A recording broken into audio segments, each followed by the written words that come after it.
Naitwa Mwalimu Martin Peter Benjamin, ni afisa elimu kata ya Maili Moja, lakini pia nasimamia kata ya Tangini.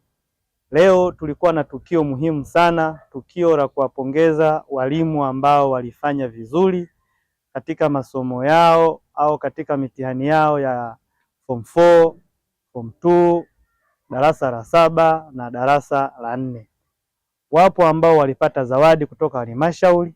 Sasa leo niliwaita waheshimiwa madiwani pamoja na walimu wale ambao tumekaa pamoja, tumekunywa soda pamoja, waheshimiwa madiwani wamewapa nasaha ambazo nasaha zile zimeongeza morali ya kuwafanya mwaka 2026 tena wataenda kufanya vizuri zaidi.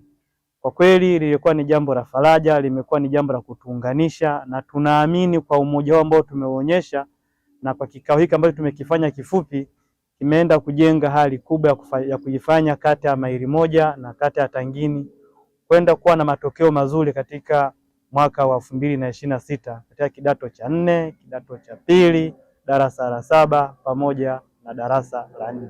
Natoa wito kwa zile shule ambazo ndani ya kata ya Maili Moja na Tangini hazikufanya vizuri.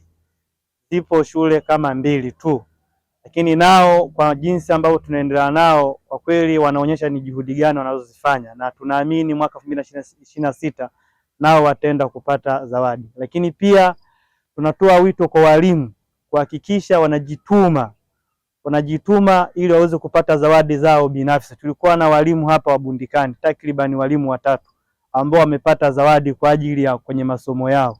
Tunaamini kwa kutoa wito huu sasa tunawahimiza walimu wengine nao kwa namna yoyote ile, kila mwalimu kwa kila somo ambalo anafundisha akahakikisha anajituma ili somo lake liweze kufanya vizuri, naye mwaka 2026 aweze kupata zawadi kama wenzako walivyopata zawadi mwaka 2025.